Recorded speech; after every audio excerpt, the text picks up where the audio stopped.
Hello guys, welcome back to my channel. আজকের ভিডিওতে আমরা যে টপিকটা নিয়ে ডিসকাস করব, অবশ্যই আজকের মার্কেট এবং তার সাথে আগামী দিনের মার্কেটের জন্য এবং লং টার্মের জন্য কিছু শেয়ার বা কি নিউজ রয়েছে, যেগুলো কোন কোন শেয়ারগুলোকে অ্যাকচুয়ালি আগামী দিনে বেশ ভালো রকমের বৃদ্ধি আনতে পারে বা টোটাল ইকোনমিক পার্সপেক্টিভ থেকে আমাদের কি ভিউটা রয়েছে সেই প্রত্যেকটা বিষয় নিয়ে।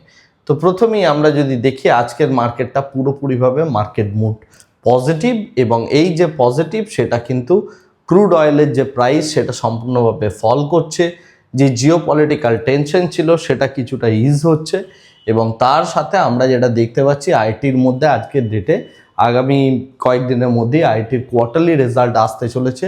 তো সেই দিক থেকে দেখতে গেলে একটা স্ট্রং বাইংয়ের সিগন্যাল বা স্ট্রং একটা বাইং অ্যাক্টিভিটি আমরা দেখতে পেলাম আইটির মধ্যে।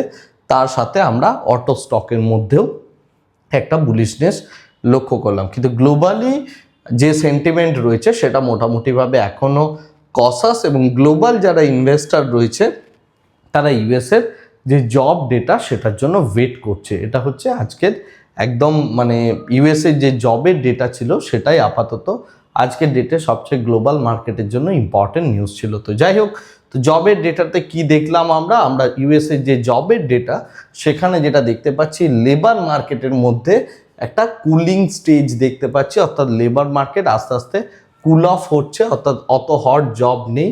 কিন্তু আমরা যেটা দেখতে পাচ্ছি আনএমপ্লয়মেন্ট যে রেট রয়েছে সেটা মোটামুটিভাবে একটা স্টেডি জায়গার মধ্যে রয়েছে, রাইট? তো এটাই হচ্ছে ইউএস জব মার্কেটের সিচুয়েশন। তো এটা না বুলিশ না বিয়ারিশ, একদম মিডিয়াম টার্ম যেটা ছিল সেটাই আছে বলা যেতে পারে। তো সেই রকম একটা স্টেজের মধ্যে রয়েছে আপাতত ইউএসের যে জবের মার্কেট। সুতরাং এখান থেকে গ্লোবাল মার্কেট মোটামুটিভাবে একটা ইনডিসিসিভ স্টেটের মধ্যেই রয়েছে। নেক্সট যে বিষয়টা ইম্পর্টেন্ট, ইন্ডিয়া এবং জাপানের মধ্যে একটা স্ট্র্যাটেজিক টাই আপ হচ্ছে, যেখানে জাপানিজ প্রাইম মিনিস্টার এবং আমাদের যে প্রাইম মিনিস্টার নরেন্দ্র মোদী, এনারা দুজন মিলে মিটিংয়ে বসেছেন এবং তার ফলে বিভিন্ন রকমের বাইল্যাটারাল এগ্রিমেন্ট হচ্ছে, যেখানে আমরা পরবর্তীকালে মেটাল সেক্টর, ইঞ্জিনিয়ারিং সেক্টর বা ইনভেস্টমেন্টের যে জায়গাগুলো সেগুলো রীতিমতো ফোকাস থাকবে। এ প্রসঙ্গে যেটা উল্লেখ করার মতো বিষয় সেটা হচ্ছে 2000 সালের এপ্রিল মাস থেকে আজ অবধি যদি দেখা হয়, জাপান মোটামুটিভাবে ইন্ডিয়াতে $48 বিলিয়ন কাছাকাছি ইনভেস্টমেন্ট করেছে। টোটাল 1500-র কাছাকাছি জাপানিজ কোম্পানি রয়েছে যারা আগামী দিনে ইন্ডিয়াতে বিজনেস এক্সপ্যানশন করতে চলেছে, এবং huge level of Japanese investment কিন্তু ইন্ডিয়াতে অলরেডি প্রেজেন্ট। তো সেই জায়গা থেকে দেখতে গেলে ইন্ডিয়া জাপানের মধ্যে এই যে স্ট্র্যাটেজিক টাই আপ, এটা কিন্তু ভীষণ ইম্পর্টেন্ট ইন্ডিয়ার পার্সপেক্টিভ থেকেও। সেকেন্ড যে বিষয়টা ইম্পর্টেন্ট সেটা হচ্ছে হিরো মোটরকর্প। হিরো মোটরকর্পস অন্ধ্রপ্রদেশের মধ্যে একটা বড় রকমের ইনভেস্টমেন্ট করতে চলেছে, যেটা হচ্ছে 32 বিলিয়ন রুপিজের, এবং এটা বেশ বড় রকমের। তার একটা ম্যানুফ্যাকচারিং, লজিস্টিক এবং ইলেকট্রিক মোবিলিটির ওপর তার একটা ফুটপ্রিন্ট রাখতে চলেছে। এর সাথে সাথে হিরো মোটরকর্প অলরেডি তাদের নিজস্ব কিছু ইভি সেগমেন্টের যে সমস্ত প্রোডাক্টগুলো রয়েছে বা যে কারগুলো রয়েছে, নট কার, বাইক, তো বাইকগুলো রয়েছে বা স্কুটার রয়েছে, সেগুলো প্রত্যেকটা কিন্তু অন্ধ্রপ্রদেশের এই জায়গায় উৎপাদন হবে, এবং এটা নিয়ে হিরোর এটা একটা বেশ বড় রকমের লার্জ ইনভেস্টমেন্ট। তো হিরো মোটরকর্পের এই কারখানাটা আগামী দিনে কীরকমভাবে ফাংশন হচ্ছে এবং এটার ফলে হিরোর মধ্যে একটা লং টার্ম স্টোরি আগামী দিনে ধীরে ধীরে তৈরি হতে চলেছে। নেক্সট যে বিষয়টা ইম্পর্ট্যান্ট সেটা হচ্ছে আদানি গ্রুপ। তারা অ্যাকচুয়ালি পার্টনার্স করছে আইএইচসির সাথে, এবং $11.5 বিলিয়ন একটা অ্যালুমিনিয়াম প্ল্যান্ট ওপেন করতে চলেছে উড়িষ্যায়। তো আদানির ওপরে, অর্থাৎ আদানি এন্টারপ্রাইজের শেয়ার যদি আপনি দেখেন, তার মধ্যে একটা বুলিশ ভিউ অলরেডি তৈরি হতে শুরু করে দিয়েছে, রাইট? তো এটা একটা বেশ ইম্পর্টেন্ট জায়গা, যেখানে আদানি এর পরে অ্যালুমিনিয়াম বিজনেসের মধ্যেও নামছে, এবং সেক্ষেত্রে তারা এই যে ইনভেস্টমেন্টটা করতে চলেছে এটা সিগনিফিক্যান্ট একটা বেশ বড় রকমের কেপেক্স, রাইট? এবং এটা তারা যেটা করছে এটা সম্পূর্ণভাবে এফডিআই এবং তার সাথে কিউআইপি থ্রুতে এই ইনভেস্টমেন্টটা তারা নিয়ে এসছে। নেক্সট যে বিষয়টা important, SBI fund management limited, এই যে কোম্পানিটা এসবিআইয়ের একটা সাবসিডাইজ কোম্পানি, তো এরা $1.2 বিলিয়ন ইন্ডিয়াতে এরপরে একটা বড় আইপিও আনতে চলেছে। তো আইপিও পার্সপেক্টিভ থেকে এটা কিন্তু একটা ইম্পর্টেন্ট নিউজ। ডিএইচআরপি ফাইল করলে এবং তারপরে আমরা এটা টোটাল যে ডকুমেন্টেশন সেটা দেখে ভ্যালুয়েশন নিয়ে পরবর্তীকালে কোনো একটা ভিডিওতে ডিসকাস করব। এনিওয়েজ, তো এই হচ্ছে টোটাল মার্কেট পার্সপেক্টিভ থেকে আজকের ডেটে আসা ইম্পর্টেন্ট নিউজগুলো।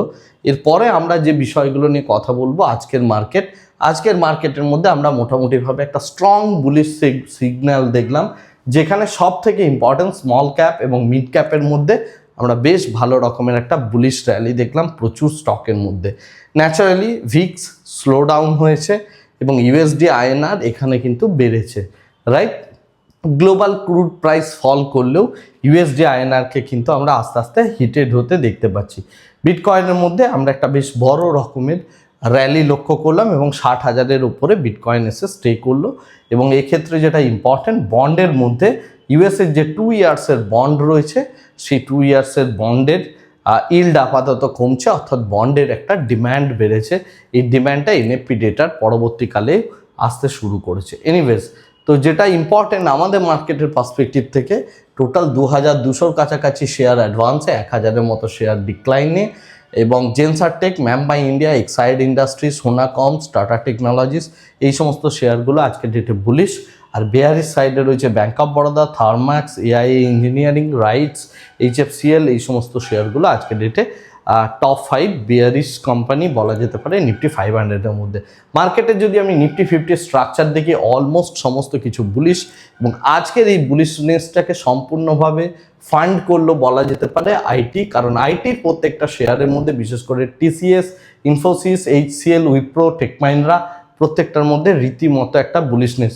এছাড়া মাহিন্দ্রা অ্যান্ড মাহিন্দ্রা, আইসা মোটর, এই সমস্ত যে শেয়ারগুলো রয়েছে, অর্থাৎ অটো সেগমেন্টের যে শেয়ারগুলো রয়েছে, সেগুলোর মধ্যেও আমরা একটা বুলিশনেস লক্ষ্য করলাম। এছাড়া কিছু কোম্পানিজ রয়েছে, যেমন টাইটান থেকে শুরু করে ইন্টারগ্লোব এভিয়েশন, এই সমস্ত কোম্পানিগুলোর মধ্যে অলরেডি আমরা একটা স্লাইডলি বুলিশনেস লক্ষ্য করছি।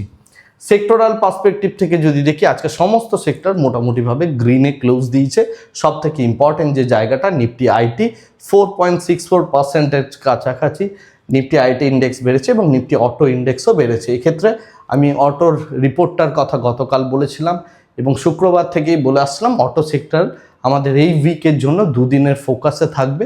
তো আমরা যদি দেখি, সেই জায়গা থেকে দেখতে গেলে অটো সেক্টর বা অটো ইন্ডেক্সের মধ্যে আমরা প্রায় এই সপ্তাহে 2.5%-এর কাছাকাছি একটা বৃদ্ধি দেখতে পেলাম অটোর রেজাল্ট আসার ফলে, রাইট। এছাড়া আমরা নিফটি রিয়েলিটির মধ্যেও একটা পজিটিভিটি আজকের ডেটে লক্ষ্য করেছি।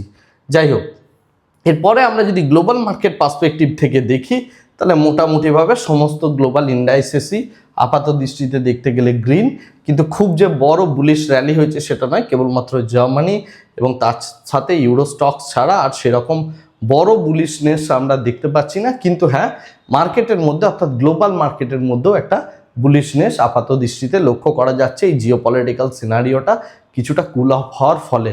এবং যার জন্য আমরা দেখতে পাচ্ছি ক্রুড অয়েল প্রাইস সেটাও কিন্তু রীতিমতো ফল করেছে, ন্যাচারাল গ্যাস প্রাইসও মোটামুটিভাবে দেখতে গেলে ফল করে রয়েছে। যেহেতু ক্রুড অয়েল ফল করছে, গোল্ড অ্যান্ড সিলভারের মধ্যে স্লাইডলি হালকা একটা বুলিশনেস। এছাড়া আমরা জিঙ্ক আর অ্যালুমিনিয়াম প্রাইসকেও কুল অফ হতে দেখতে পাচ্ছি।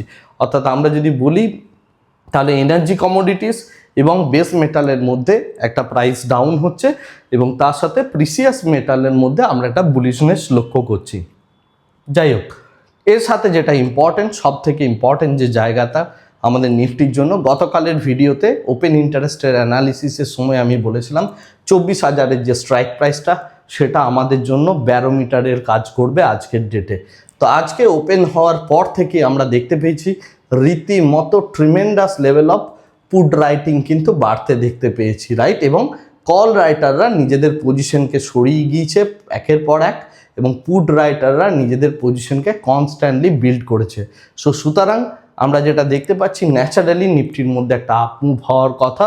তো আজকের ডেটে ভোলাটিলিটির সাথে সাথে এই পুরো জিনিসটা আমরা নিফটির স্ট্রাকচারের মধ্যে দেখতে পেলাম, রাইট। এবং এই যে ব্যারোমিটারের জায়গাটা, যেটা আমি গতকাল বলেছিলাম 24,000-এর স্ট্রাইক প্রাইস, সেই স্ট্রাইক প্রাইসে আমরা যেটা দেখতে পাচ্ছি, কল রাইটাররা পুরোপুরিভাবে নিজেদেরকে সরিয়ে দিয়েছে এবং পুট রাইটাররা নিজেদের পজিশনকে স্ট্রংলি বিল্ড করছে। এটা যেটা ইন্ডিকেশন দাঁড় করায়, সেটা হচ্ছে 24,000 আমার এই মুহূর্তে স্ট্রং সাপোর্ট।